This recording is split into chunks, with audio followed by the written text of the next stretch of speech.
Shalom, jemaat Tuhan yang terkasih dalam Tuhan kita Yesus Kristus. Pada kesempatan ini kita sangat bersuka cita atas pertolongan Tuhan, atas anugerah Tuhan dan izin Tuhan kita masih boleh ada sebagaimana kita ada pada saat ini. Dan pada saat ini kita mau merenungkan kebenaran firman Tuhan bersama. Namun sebelumnya saya mengajak kita untuk datang kepada Tuhan dalam doa. Mari kita berdoa.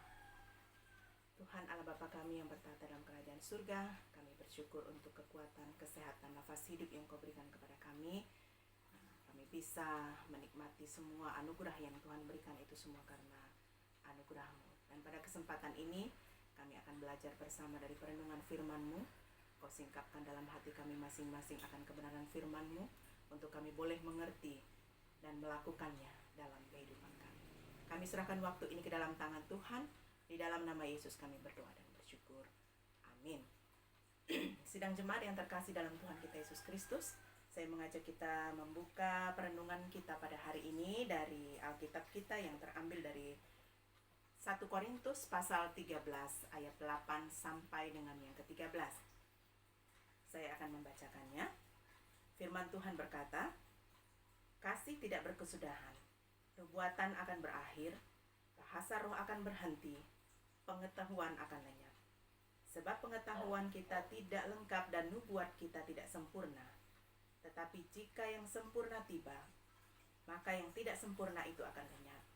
Ketika aku kanak-kanak, aku berkata seperti kanak-kanak, dan aku merasa seperti kanak-kanak. Aku berpikir seperti kanak-kanak.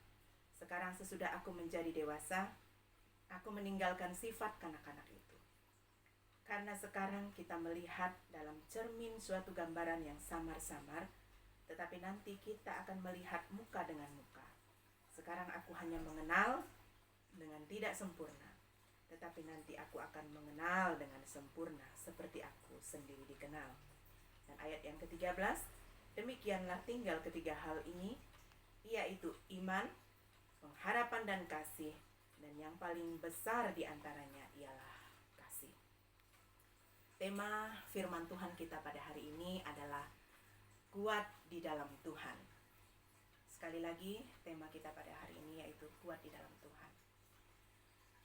Apakah arti atau definisi dari kuat itu sendiri? Kuat artinya mampu. Kuat artinya tidak mudah goyah.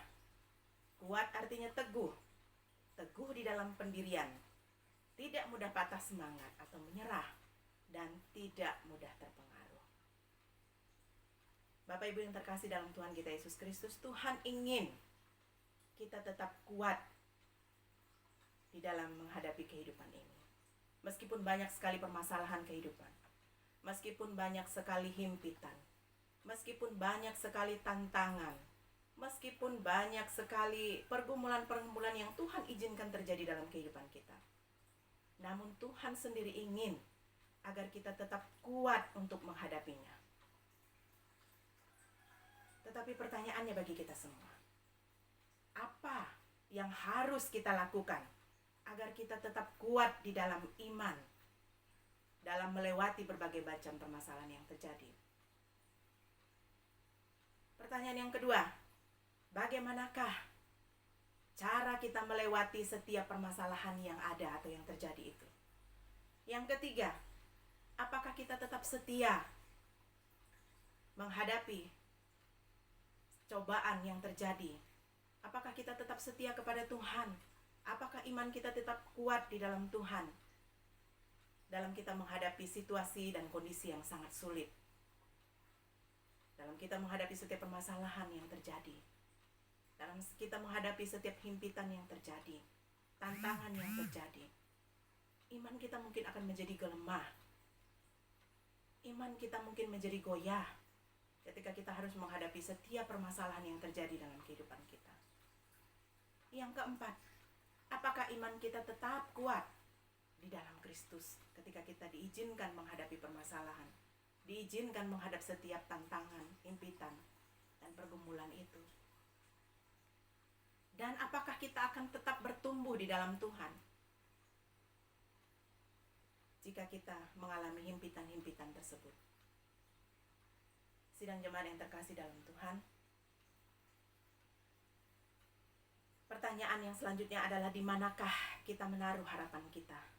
Apakah kita menaruh harapan kita tetap di dalam Yesus Kristus? Atau mungkin kita mengandalkan kekuatan kita sendiri? Atau mungkin kita menyerah menghadapi setiap permasalahan yang terjadi?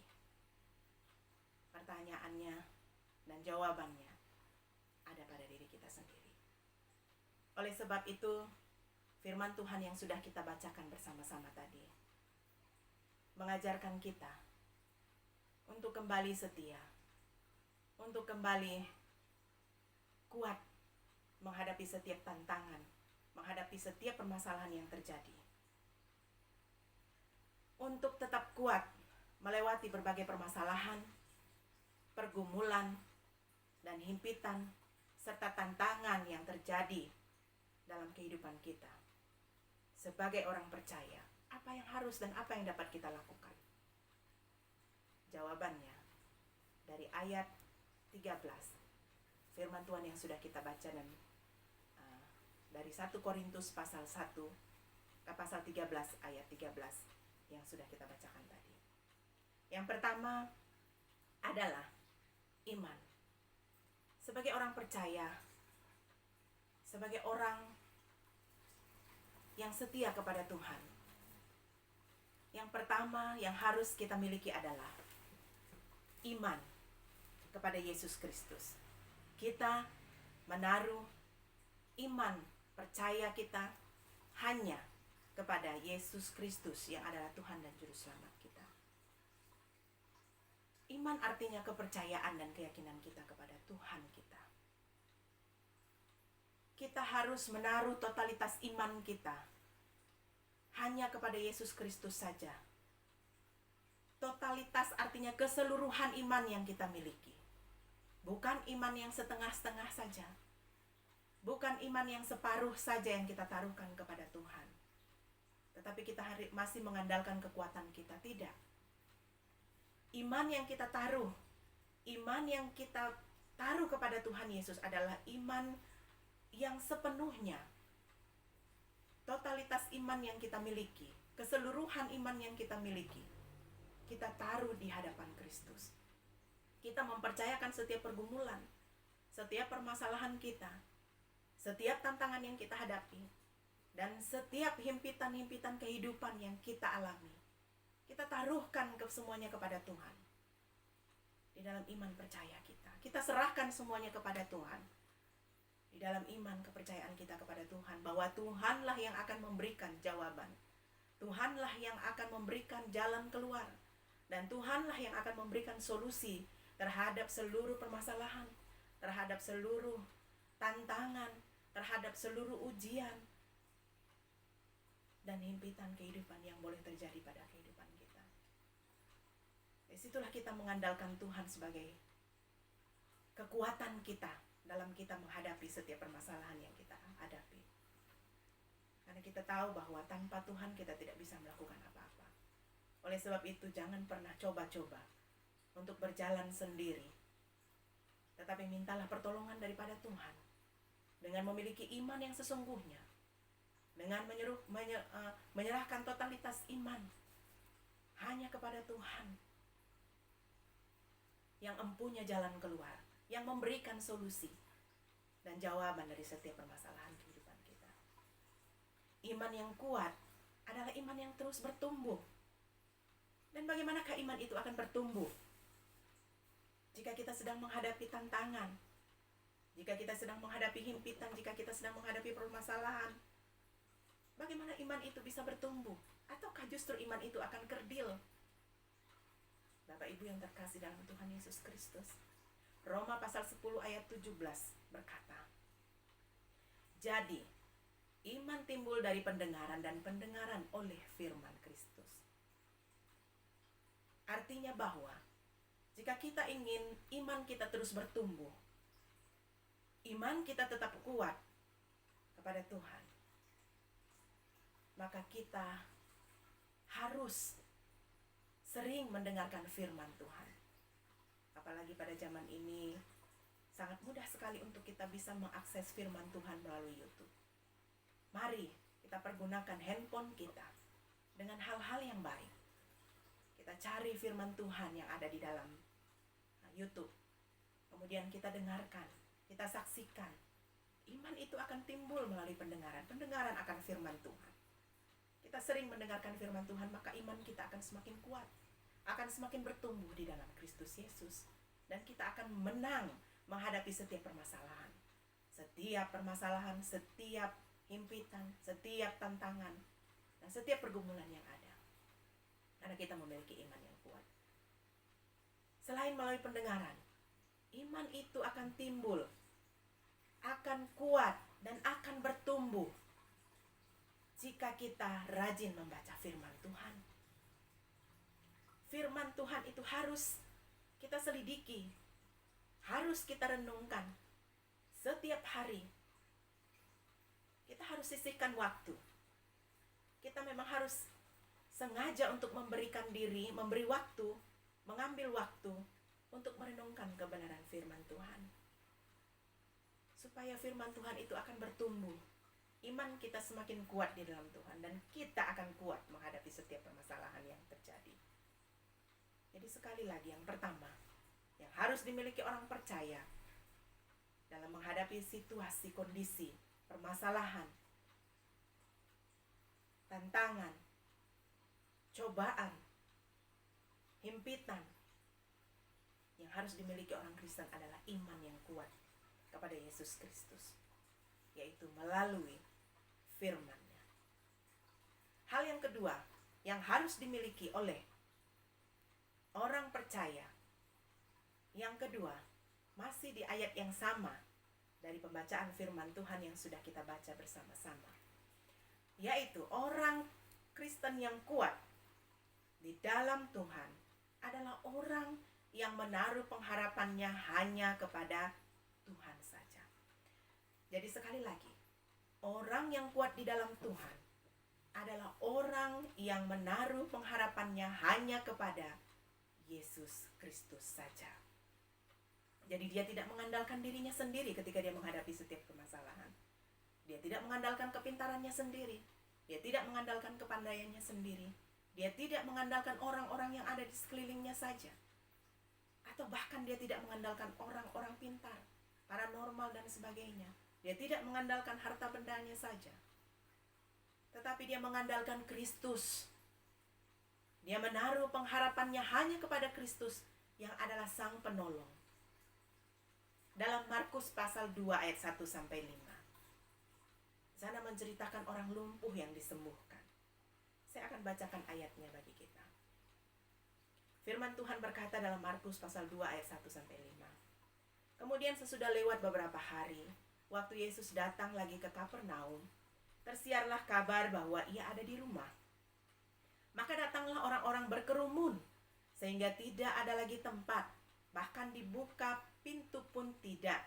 Sementara ia memberitakan firman kepada mereka, ada orang-orang yang datang membawa kepadanya seorang lumpuh yang digotong oleh 4 orang.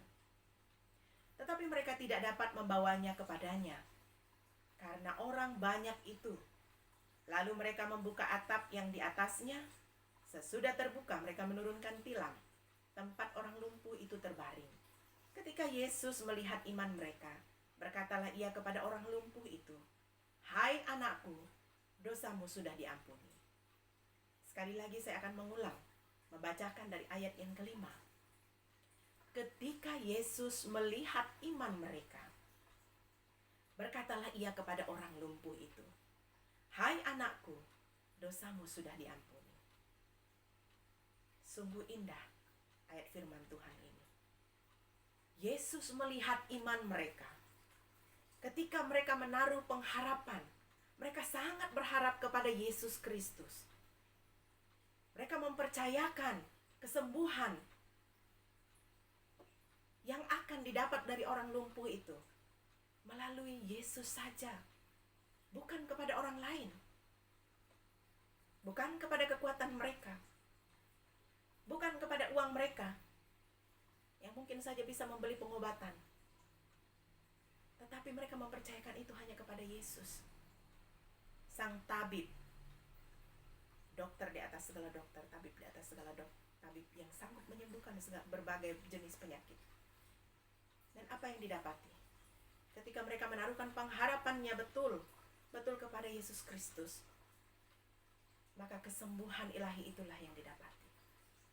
Yesus menjawab seruan mereka, Yesus menjawab permohonan mereka. Yesus mengetahui isi hati mereka ketika mereka menaruhkan pengharapannya hanya kepada Yesus. Dan kesembuhan itu didapati. Kesembuhan itu diberikan kepadanya. Dan orang lumpuh itu bisa berjalan. Dan ketika kita juga mendengar cerita tentang Ayub, bagaimana Ayub diizinkan oleh Tuhan mengalami penderitaan-penderitaan.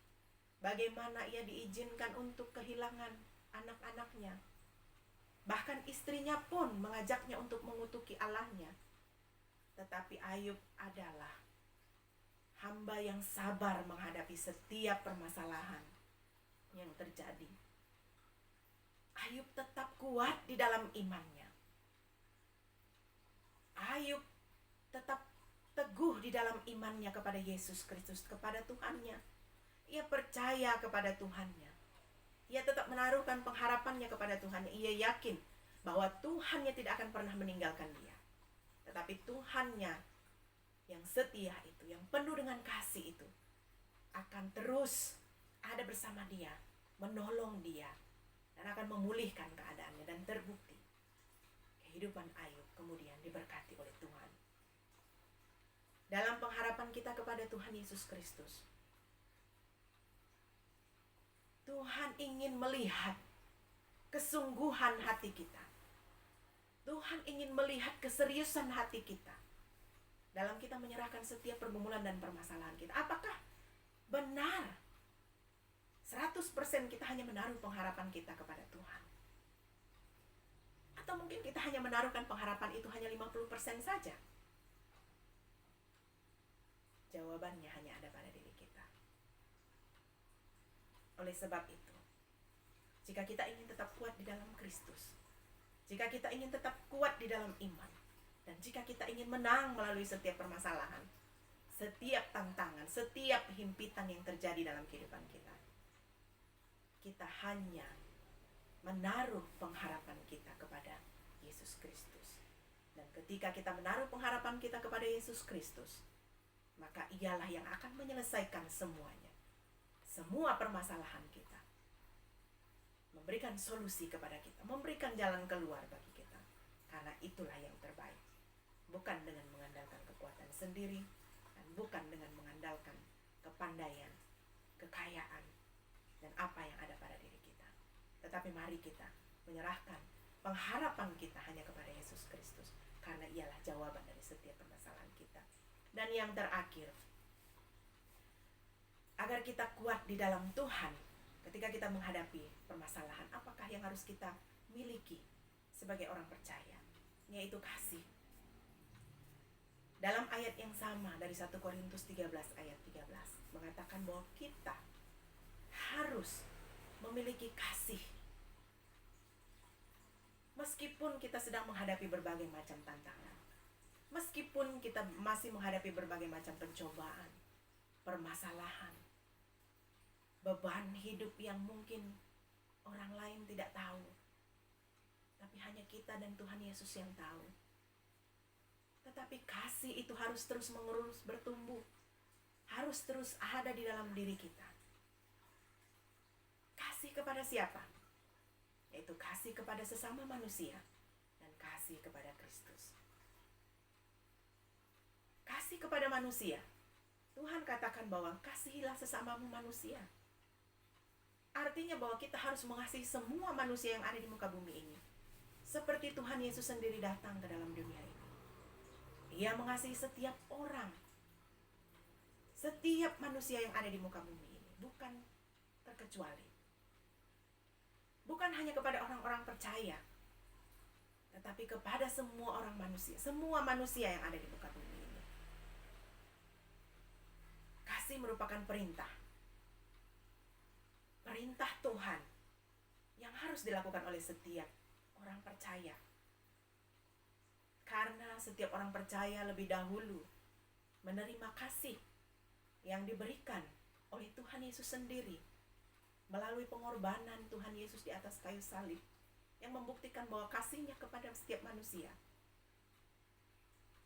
yang menebus dosa-dosa manusia, mengganti manusia yang harusnya disalibkan, tetapi karena kasih-Nya Ia mengorbankan dirinya di atas kayu salib, memberi dirinya bagi orang-orang ketebusannya. Yohanes 15 ayat 12 berkata, inilah perintahku, yaitu supaya kamu saling mengasihi seperti aku telah mengasihi kamu. Ini merupakan perintah Tuhan yang harus dilakukan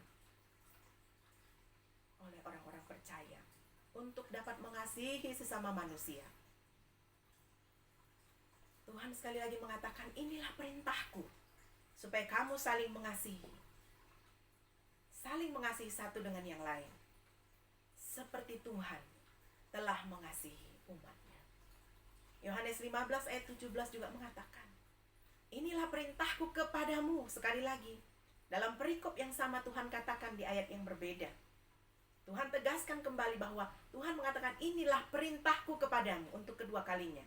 Dia katakan,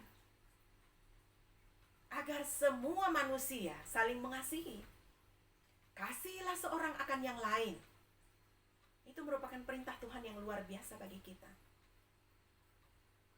1 Yohanes pasal 4 ayat 7 dan 8 juga mengatakan, kasih itu berasal dari Allah, dan orang yang mengasihi lahir dari Allah. Kasih itu berasal daripada Allah sendiri. Dan orang yang mengasihi lahir dari Allah dan mengenal Allah. Ayat yang ke-8 mengatakan, barang siapa tidak mengasihi, ia tidak mengenal Allah, sebab Allah adalah kasih. Jadi ayat ini menjelaskan kepada kita bahwa orang yang mengasihi itu adalah berasal dari Allah. Kasih itu berasal daripada Allah. Orang yang mengasihi itu lahir dari Allah. Sementara orang yang tidak ada kasih di dalam hatinya, artinya dia tidak mengenal Allah. Karena Allah itu adalah kasih.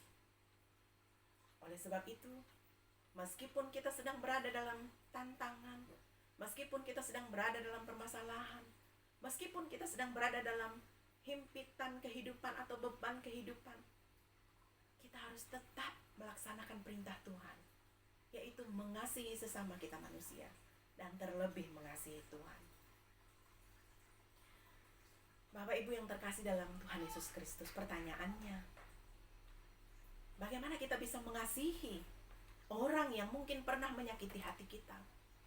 Bagaimana mungkin kita bisa mengasihi orang yang mungkin pernah mengecewakan kita? Bagaimana mungkin kita bisa mengasihi orang yang mungkin pernah membuat kita merasa terluka? Tuhan memerintahkan kita untuk mengasihi sesama kita manusia, bukan hanya sesama orang percaya, bukan hanya sesama orang yang menyenangkan hati kita saja, tetapi Tuhan datang ke dunia untuk menyelamatkan orang-orang berdosa. Demikian juga kita. Kita wajib mengasihi orang-orang yang mungkin pernah menyakiti hati kita, pernah mengecewakan hati kita. Karena kasih merupakan perintah Tuhan yang harus kita lakukan. Yang harus kita lakukan. Bukan satu pilihan yang boleh kita lakukan dan boleh tidak dilakukan. Tetapi kasih merupakan hal yang utama dan terutama. Karena di dalam kasih kita mengenal Allah. Di dalam kasih sebenarnya Yesus hidup di dalam diri kita. Dan 1 Petrus pasal 4 ayat 8 mengatakan bahwa tetapi yang terutama, kasihilah sungguh-sungguh seorang akan yang lain, sebab kasih menutupi banyak sekali dosa. Bagian yang B mengatakan bahwa sebab kasih menutupi banyak sekali dosa. Saya sangat senang dengan ayat firman Tuhan ini, karena di dalam ayat ini mengandung arti bahwa kasih menutupi banyak sekali dosa dan pelanggaran yang kita buat. Di dalam kasih itu ada kekuatan untuk kita mampu melewati setiap permasalahan, setiap pergumulan, setiap tantangan, setiap himpitan dan beban hidup. Kasih kepada manusia dan kasih kepada Allah. Kesimpulannya bagi kita semua, bahwa dalam menghadapi setiap permasalahan kehidupan ini, kita harus tetap kuat di dalam iman. Dalam menghadapi setiap pergumulan, kita harus menaruh harapan kita hanya kepada Yesus Kristus. Dan dalam menghadapi setiap himpitan dan beban hidup, kita harus tetap mempraktekkan kasih itu di dalam kehidupan kita. Karena melalui iman, pengharapan, dan kasih, maka kita akan tetap kuat di dalam Yesus Kristus. Dan orang yang kuat, orang yang mampu, orang yang teguh di dalam pendirian imannya, dan orang yang tidak mudah goyah, maka dialah yang akan menjadi pemenang. Pemenang dalam segala situasi dan kondisi. Pemenang dalam setiap permasalahan yang terjadi. Dan mintalah semuanya itu hanya kepada Yesus Kristus. Maka kita semua akan kuat dan diberkati oleh Tuhan kita. Demikianlah firman Tuhan yang bisa kita renungkan pada saat ini. Kiranya firman Tuhan ini boleh menguatkan kita sekalian untuk menghadapi setiap permasalahan yang terjadi. Mari kita berdoa. Tuhan Yesus, terima kasih untuk renungan firman Tuhan yang boleh kami renungkan bersama-sama. Kiranya Tuhan terus menguatkan kami di dalam kehidupan kami menghadapi setiap permasalahan, setiap pergumulan, tantangan, himpitan, dan beban kehidupan yang terjadi. Karena kami percaya bahwa tangan Tuhan tidak akan pernah terlambat untuk menolong kami. Tapi Tuhan akan ada bersama-sama dengan kami. Tuhan akan memberikan kami iman yang kuat. Tuhan akan memberikan kami pengharapan yang hanya kepada Yesus saja. Dan kasih yang boleh kami bagikan terhadap sesama dan terlebih kepada Tuhan. Karena kami percaya ada kemenangan bersama dengan Tuhan. Terima kasih Tuhan Yesus. Di dalam nama Yesus kami berdoa dan bersyukur. Amin. Shalom.